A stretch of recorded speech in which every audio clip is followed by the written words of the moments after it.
வணக்கம். TNPSC group 4 exam இன்றைக்கி நடந்து முடிஞ்சிருச்சு. 9/6/2024 எக்ஸாம் முடிஞ்சிருச்சு.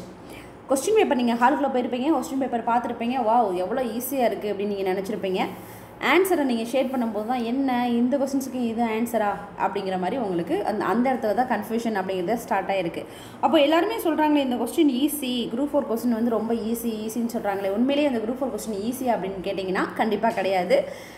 இந்த கொஸ்டின் வந்து ஈஸின்னு சொல்ல முடியாது, கஷ்டம்னு சொல்ல முடியாது. இது வந்து ஒரு மாடரேட்டான கொஸ்டின், சரிங்களா? ஸோ ஈஸின்னு யாரெல்லாம் சொல்கிறாங்களோ அவங்க படித்த ஒரு 10 கொஸ்டின்ஸ் 20 கொஸ்டின்ஸ் அப்படிங்கிறத பார்த்துட்டு அவங்க ஈஸின்னு சொல்லலாமே. இப்போ நமக்கு என்னென்னா, தமிழை பொறுத்த வரைக்கும் கொஸ்டின்ஸ் எல்லாமே கொஞ்சம் நல்லா பெருசாக இல்லாமல் மோஸ்ட்லி உங்களுக்கு நிறைய கொஸ்டின்ஸ் வந்து பழைய தமிழ் புத்தகத்துலேருந்து வந்தது, சரிங்களா? இப்போ இருக்கக்கூடிய எடிஷன் கிடையாது, பழைய எடிஷன்லேருந்து, பழைய சமச்சீர் புத்தகத்துலேருந்து சில கொஸ்டின்ஸ்லாம் வந்தது. காந்தி தனது தாயின் மீதும் தந்தையாரின் மீதும் அன்பு கொள்வதற்கான காரணம் எந்த நூல் அப்படின்லாம் கேட்டிருக்காங்க இல்லையா? ஸோ இதெல்லாம் பழைய கொஸ்டின்ஸ். பழைய நீங்கள் 10th புக்கு எடுத்து பார்த்தீங்கன்னா 10th தமிழ் புத்தகத்தில் இந்த சாப்டர்ஸ்லாம் இருக்குது. ஸோ உங்களுக்கு பழைய தமிழ் புத்தகத்துலேருந்து கேட்டிருக்காங்க.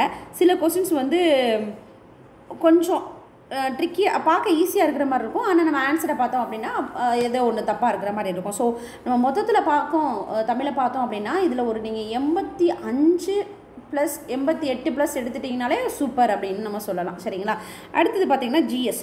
ஸோ இந்த ஜிஎஸ்ஸுமே நமக்கு வந்து இது பார்க்குறதுக்கு ரொம்ப எளிமையாக இருக்கும். அதுவும் பார்த்திங்கன்னா இந்த அம்பேத்கரை பற்றியான கேள்விகள்லாம் டைரெக்டான கொஸ்டின்ஸ் வந்துருந்தது. நிறைய கொஸ்டின்ஸ் வந்து டைரெக்டாக இருந்துச்சு, சில கொஸ்டின்ஸ் டைரெக்டாக இருந்தது, சில கொஸ்டின்ஸ் வந்து உங்களுக்கு வந்து ட்ரிக்கியாக இருந்தது. உங்களுக்கு கரண்ட் அஃபேர்ஸ் ரிலேட்டடாக கேட்டிருந்தாங்க. பழைய ஸ்கீம்ஸு இப்போ கேட்டிருந்தாங்க. 2000 திணை ஆண்டு எந்த வருஷம் கடைபிடிக்கப்பட்டது அதெல்லாம் கேட்டிருக்காங்க. அதெல்லாம் 2018 வருஷம் ஸ்கீமு, சரிங்களா? அப்போ பழைய ஸ்கீம்ஸ் எல்லாம் கொஞ்சம் கேட்டிருக்காங்க. சரி, நம்ம இந்த வீடியோவில் இந்தது ப்ளஸ் நம்ம என்ன பார்க்க போகிறோம் அப்படின்னா கட் ஆஃப் விவரங்கள் அப்படிங்கிறத பார்க்க போகிறோம். நிறைய பேர் நமக்கு இப்போ எனக்கு 200க்கு இத்தனை கொஸ்டின்ஸ் வருது, எனக்கு வேலை கிடைக்குமா கிடைக்காதா அப்படிங்கிற மாதிரி கேட்டிருக்கோங்க இல்லையா? ஸோ நம்ம கட் ஆஃப் எவ்வளோ இருக்கும், எக்ஸ்பெக்டட் கட் ஆஃப் என்ன அப்படிங்கிறத மட்டும் தான் பார்க்க போகிறோம். டிஸ்க்ளைமர் சொல்லிடுறேன். ஸோ கட் ஆஃப் அப்படிங்கிறது யாராலையுமே ப்ரெடிக்ட் பண்ண முடியாது. அது அட் சம் டைம் உங்களுக்கு நீங்கள் கவுன்சிலிங் போகும்போது அந்த டாப் ஆர்டர்லேருந்து வர்றது தான், எவ்வளோ மார்க்கில் ஸ்டாப் ஆகுதோ அது வரைக்கும் தான் நம்ம என்ன சொல்ல முடியும், கட் ஆஃப் அப்படின்னு நம்ம சொல்ல முடியும். ஸோ கட் ஆஃப் அப்படிங்கிறது நம்ம ஒரு யூகத்தில் நம்ம சொல்கிறது தான், சரிங்களா? ஸோ நம்ம வீடியோக்குள்ளே போகலாம். அதுக்கு முன்னாடி நீங்கள் நம்ம சேனல் சப்ஸ்கிரைப் பண்ணலைன்னா சப்ஸ்கிரைப் பண்ணிக்கோங்க. பக்கத்தில் கூட பெல் ஐகானை கிளிக் பண்ணி ஆல் ஆப்ஷனை எனேபிள் பண்ணிக்கோங்க. நான் முன்னாடியே சொன்ன மாதிரி இந்த டிஎன்பிஎஸ்சி குரூப் 4 2024 ஸோ இந்த கொஸ்டின் பேப்பர் எப்படி இருக்குது அப்படின்னா ஈஸி கிடையாது. நீங்கள் ஈஸி அப்படின்னு நீங்கள் சொல்லியிருந்தீங்க அப்படின்னா இது வந்து மெஜாரிட்டியான, அதாவது 100க்கு 75% ஆட்களுக்கு இது ஈஸி கிடையாது, சரிங்களா? நீங்கள் கொஸ்டின் இந்த எக்ஸாம் எழுதிட்டு நீங்கள் வெளியே வரும்போது ரொம்ப ஈஸியாக இருந்துச்சு அப்படின்னு உங்களுக்கு தோணும். ஆன்சர் கீ பார்க்கும்போது ஈஸி இல்லையோ, ஈஸி மாதிரி இருக்குது ஆனால் அது ஈஸி கிடையாது அப்படின்னு உங்களுக்கு தோணும். நீங்கள் ஆன்சர் கீ எல்லாம் செக் பண்ணி முடிச்சதுக்கு பிறகு இது வந்து ஈஸியான கொஸ்டின்ஸ் இல்லைப்பா, இது ஈஸி டு நமக்கு மாடரேட் லெவலில் தான் போகுது அப்படின்னு தோணும். ஸோ இந்த கொஸ்டின் பேப்பர் இந்த குரூப் 4 எப்படி இருந்துச்சு அப்படின்னு பார்த்தீங்கன்னா மாடரேட்டாக தான் இருந்துச்சு, சரிங்களா? ஸோ இதில் நீங்கள் தமிழில் நல்லா படிச்சிருந்தீங்க, தெளிவாக படிச்சிருந்தீங்க, நல்லா டாப் லெவலில் படிச்சிருந்தீங்க அப்படின்னா நீங்கள் தமிழில் ஒரு 90 கொஸ்டின்ஸ் அப்படிங்கிறத கண்டிப்பாக உங்களால் கொடுக்க முடியும். ஜிஎஸ்ல நீங்கள் நெருக்கி ஒரு 60 கொஸ்டின்ஸ் அப்படிங்கிறது கொடுத்துடலாம். கொஞ்சம் நம்ம யோசிச்சு போட்டோம் அப்படின்னா இதுக்கு டைம் இதெல்லாம் ஒத்துழைக்கணும். உங்களுக்கு அப்படி ஒத்துழைச்சிச்சுன்னா நீங்கள் 60 நெருக்கி போட்டிருக்கலாம். மேக்ஸில் 20க்கு ப்ளஸ்ஸே நம்ம அடிக்கலாம். ஏன்னா ஒரு 2-3 மொத்தம் ஒரு 4 கொஸ்டின்ஸை தவிர மற்ற எல்லாமே கொஞ்சம் நல்லா தான் இருந்தது. ஸோ மேக்ஸில் நீங்கள் வந்து 20+ அப்படிங்கிறது கண்டிப்பாக தாராளமாக எடுக்கலாம், சரிங்களா? சரி, இது வந்து கொஸ்டின் பேப்பருடைய ஸ்டாண்டர்ட் எப்படி இருந்துச்சு. ஸோ இந்த குரூப் 4ல் தான் நமக்கு 10ஆம் வகுப்பு தரம்னா 10ஆம் வகுப்பு தரத்தில் தான் நமக்கு கொஸ்டின்ஸ் அப்படிங்கிறது கேட்டிருக்காங்க, ரைட்டுங்களா? ஸோ அடுத்தது பார்த்தீங்கன்னா தமிழ் கொஸ்டின் வந்து நம்ம அனலைஸ் பண்ண போகிறோம். ஸோ இந்த தமிழ் கொஸ்டின் 100 கொஸ்டின்ஸ் கேட்டிருந்தாங்க. இந்த 100 கொஸ்டின்ஸ் எப்படி இருந்துச்சுன்னா ஈஸி டு மாடரேட்டு தான். மோஸ்ட்லி நம்ம வந்து ஓல்டு புக்கில் இருந்து தான் கேட்டிருந்தாங்க அப்படிங்கிறத நம்ம மென்ஷன் பண்ணியிருந்தோம். அது மட்டும் இல்லாமல் இந்த எங்கே நீங்கள் உங்களுக்கு தப்பு விட்டுருவீங்கன்னா அகர வரிசைப்படி எழுதுக, அதில் வந்து ஒரு கேர்லெஸ் மிஸ்டேக் அப்படிங்கிறது உங்களுக்கு கண்டிப்பாக வரதான் செய்யும். சில கொஸ்டின்ஸ் வந்து பழைய புத்தகமும் இல்லாமல் சில வெளியிருந்து அது ஒரு மாதிரியாகவும் கேட்டிருக்காங்க. ஸோ தமிழ் கொஸ்டின்ஸில் மேக்ஸிமம் நீங்கள் 90 அடிச்சிங்கனாலே ஒரு பெரிய விஷயம். யாரெல்லாம் 90க்கு மேலே எடுத்திருக்கீங்க அப்படிங்கிறத கமெண்ட் பாக்ஸில் மென்ஷன் பண்ணுங்கள். அடுத்து ஜிஎஸ் கொஸ்டின்ஸ் எப்படி இருந்துச்சுன்னா இது ஒரு மாடரேட்டான கொஸ்டின் தான் ஜிஎஸ், சரிங்களா? ஸோ ஜிஎஸ்ல நம்ம சொன்ன மாதிரி நம்ம என்ன எல்லோரும் சொல்லியிருப்போம், யூனிட் 8 அப்படிங்கிறது இம்பார்ட்டன்ட் சொல்லியிருப்போம். யூனிட் 8லேருந்து கொஸ்டின்ஸ் அப்படிங்கிறது கண்டிப்பாக கேட்டிருந்தாங்க. பாலிட்டியில் இருந்தெல்லாம் அப்படியே கேட்டிருந்தாங்க, சரிங்களா? ஸோ கட்சித்தாவது தடை சட்டம் எத்தனாவது அட்டவணையில் இருக்குது, அதெல்லாம் என்ன அப்படிங்கிற மாதிரிலாம் நமக்கு கேட்டுறாங்க. எத்தனாவது பகுதியில் இருக்குது அதெல்லாம் நமக்கு கேட்டிருந்தாங்க. சரிங்களா? அப்போ பாலிட்டி யூனிட் 8 இதெல்லாம் ஓகே அப்படிங்கிற மாதிரி தான் இருந்துச்சு. ஆனால் கொஞ்சம் மாடரேட்டாகவும் இருந்துச்சு. ஒவ்வொரு கொஸ்டின்ஸ்லாம் ட்ரிக்கியாக கேட்கும்போதும் அதுவும் கேட்க தான் செஞ்சுருந்தாங்க. சரி, அடுத்து இந்த ஜியாகிரஃபிலேருந்து நீங்கள் பார்த்தீங்கன்னா அந்த இமயமலை சார்ந்த ஒரு கொஸ்டின்ஸ் வந்துச்சு. மற்றபடி ஜியாகிரஃபிலேருந்து அதன் பிறகு ஒரு பொறுத்துக்கிற ஒரு கொஸ்டின்ஸ் வந்துச்சு. சரிங்களா? ஸோ இந்த நெப்டியூனா என்ன, இந்த இதெல்லாம் இருக்குது இல்லையா? ஸோ அந்த டைட்டன் அந்த இதெல்லாம் கேட்டிருந்தாங்க, அந்த கோள்களை பற்றி. சரிங்களா? ஜியாகிரஃபியில் இதை தவிர்த்து கேட்டிருந்தாங்களா அப்படின்னா இல்லை.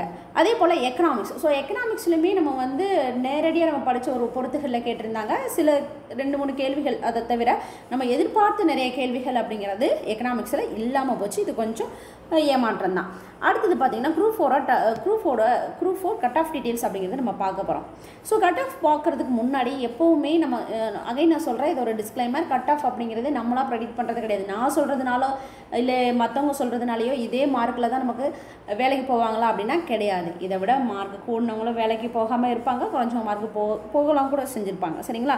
ஸோ கட் ஆஃப் அப்படிங்கிறது நம்ம ப்ரெடிக்ட் பண்ணுறது மட்டும்தான். ஸோ 2022 நமக்கு குரூப் 4 நடந்துச்சுங்க. அப்போது வேகன்சி எவ்வளோன்னு பார்த்தீங்கன்னா 10,000+ அப்படின்னு இருந்தது. சரிங்களா? அடுத்து 2024 இந்த வருஷம் நமக்கு வந்து வேகன்சி எவ்வளோன்னு பார்த்தீங்கன்னா 5,000+ தான் நமக்கு வேகன்சி. ஸோ 2022 கம்பேர் பண்ணும்போது இந்த வருஷம் பாதிக்கு பாதி வேகன்சி அப்படிங்கிறது குறைஞ்சிருக்கு.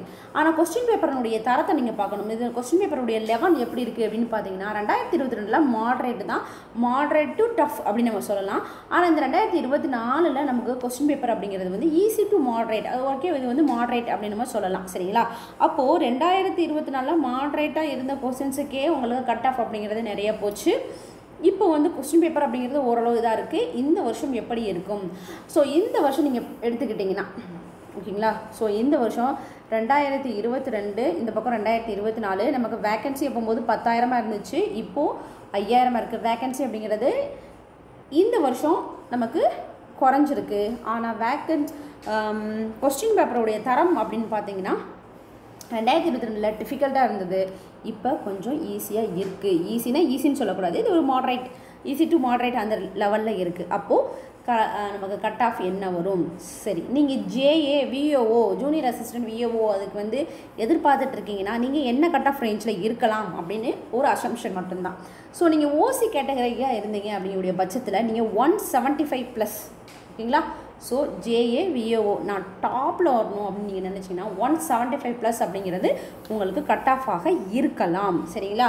சரிங்க, நான் பிசி கேட்டகரியில் இருக்கேன் அப்படின்னா நீங்கள் 170 to 172 ப்ளஸ் அப்படிங்கிறது ஒரு கம்ஃபர்டபுளான ஒரு ஜோன். சரிங்களா? இது ஒரு சேஃப் ஜோன் அப்படின்னு உங்களுக்கு சொல்லலாம். சரிங்களா? 170+ இருக்கிறீங்கன்னா ஓகே சூப்பர், நம்ம வந்து ஓரளவுக்கு இருக்கோம் அப்படின்னு நீங்கள் நினச்சிக்கலாம். எம்பிசி கேட்டகரியில் இருக்கீங்க அப்படின்னா நீங்கள் ஒரு 170+ அப்படிங்கிறது கன்ஃபார்மாக இருக்கணும். 169 170 ஓகேங்களா? 170 அப்படிங்கிறது இருந்துட்டிங்கன்னா ஓகே. ஏன்னா இந்த டைம் நமக்கு வேக்கன்சி அப்படிங்கிறது குறைவு.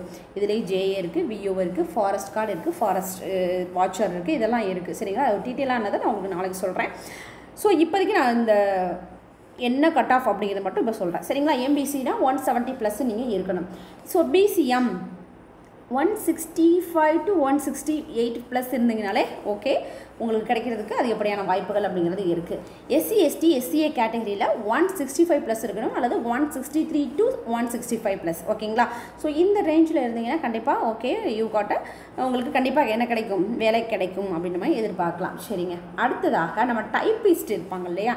ஸோ டைப்பிஸ்ட்டு ஸ்டெனோ இதெல்லாம் இருந்தீங்கன்னா உங்களுக்கு எவ்வளோ மார்க் எடுக்கணும் அப்படின்னு பார்த்தீங்கன்னா அதில் ஓசி கேட்டகரியில் 170+ அப்படிங்கிறது நீங்கள் எடுக்கணும். ஏன்னா டைப்பிஸ்ட்னா இப்போ நிறைய பேர் டைப்பிஸ்ட் முடிச்சிருக்காங்க.